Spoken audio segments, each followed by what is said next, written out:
పహల్గామ్లో ఉగ్రవాదులకు ప్రతిగా ప్రధాని మోడీ చేపట్టిన ఆపరేషన్ సింధూర్ విజయవంతం కావడంతో బద్వేలులో ఆర్ఎస్ఎస్, బీజేపీ, వీహెచ్సీ సంఘాల ఆధ్వర్యంలో విజయోత్సవ ర్యాలీని ఘనంగా నిర్వహించారు. ఈ కార్యక్రమానికి ముఖ్య అతిథులుగా టీడీపీ నియోజకవర్గ సమన్వయకర్త Ritesh Kumar Reddy, TCCB chairman Suryanarayana Reddy, BJP parliament convener Bommana Subbarayudu, అన్ని పార్టీల ముఖ్య నేతలు,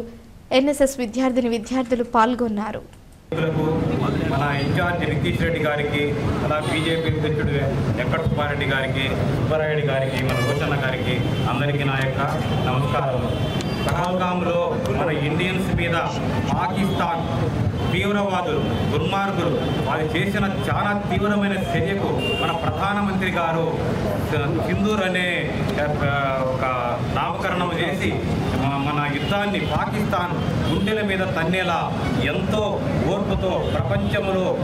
ప్రపంచమే మెచ్చదగిన వ్యక్తిగా పాకిస్తాన్ని ఇంకా భయభ్రాంతులు చేసి మనము చేసిన దాడికి పాకిస్తానీయులు ప్రపంచంలోని నాయకుల అందరి దగ్గరకు పోయి కాళ్ళబేరానికి వచ్చి అట్లేదంటే చేసిన మన ప్రధానమంత్రి గారికి ధన్యవాదాలను తెలుపుకుంటూ మన వీర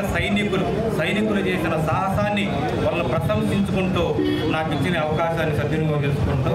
ఈరోజు తిరంగా యాత్ర అని మనందరం ఈరోజు బద్వేల్ నియోజకవర్గంలో ఒక చిన్న పిలుపు మేరకు కూటమి నాయకులు, దేశభక్తి ఉన్న ప్రతి ఒక్క కార్యకర్త అక్కడ సైనికులు ఎట్లా పోరాడుతున్నాడో మనం ఇక్కడ వాళ్ళకు మద్దతుగా ఈరోజు మన ప్రధానమంత్రి నరేంద్ర మోడీ గారు చేసిన గతంలో సర్జికల్ స్ట్రైక్స్ కంటే ఎంతో ఆయనకున్న అనుభవంతో రాష్ట్రాల్లో ఉన్న అందరూ సమన్వయం పాటించి పహల్గామ్లో జరిగిన ఉద్దేశపూర్వమైన ఉగ్రవాద దాడి ఈరోజు భారతదేశం ఎంతో చైతన్యంతో ముందుకు పోతూ అభివృద్ధిలో పోతుందంటే ఓర్వలేక పాకిస్తాన్లు ఈ ఉగ్రవాదులను అడ్డం పెట్టుకొని మనకి కాశ్మీర్ ఎంత బాగా ముందుకు పోతుందనే దానికి అక్కడ మహిళల్ని వదిలేసి వాళ్ళ భర్తల్ని చంపితే ఈరోజు ఒక చిన్న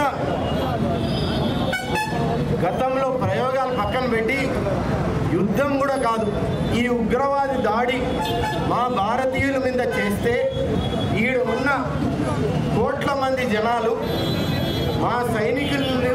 మీకు తగిన బుద్ధి చెప్తారని ఇద్దరు మహిళలు ఖురేషి మరియు యోమికా సింగ్ అని ఇద్దరిని పెట్టి వాళ్ళిద్దరే మీ మహిళలకి జరిగిన అన్యాయం ఎట్లుంటుంది, ఈరోజు భారతదేశం మొత్తం వాళ్ళ భర్తలు కోల్పోతే మీ అందరూ ఈ విధంగా వీళ్ళకు బుద్ధి చెప్పాలంటే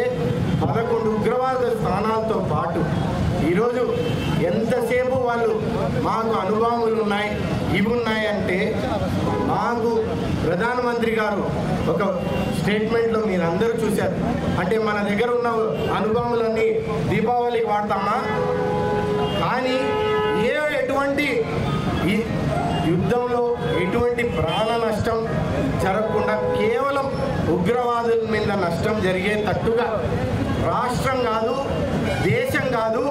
మొత్తం అన్ని దేశాలు చూసేటట్టుగా భారతదేశం ఇంత నైపుణ్యంతో ఇంత చాతుర్యంతో ప్రధానమంత్రి నరేంద్ర మోడీ గారు చేస్తారని చిన్న పిల్లోడు స్కూల్లో నుంచి కూడా మనం అందరం చూసినాం. అందరూ యుద్ధం జరుగుతుందంటే టీవీకి అతుక్కొని మరి మనందరం కళ్ళకు కట్టినట్టుగా కనికట్టు మాయకట్టు లాగా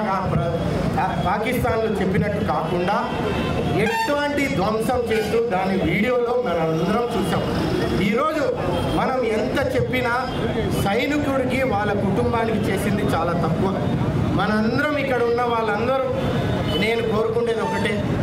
వాళ్ళు వాళ్ళ ప్రాణాలు త్యాగాన్ని చేసి వాళ్ళ కుటుంబానికి దూరంగా ఉండి మనం కేవలం వాళ్ళకి చేసేది ఇక్కడ వాళ్ళ కుటుంబ సభ్యులకి ఒక భద్రత భరోసా ఇవ్వాలనేసే ఈరోజు ఈ యాత్ర మనం చేస్తున్నాం. ఎందుకంటే భారతీయులందరూ కలిసి కట్టుకున్నారు. మీరు అక్కడ దేశాని కోసం మీ త్యాగాలు చేసి లేకపోతే మీరు మా కోసం నిలబడితే మేమందరం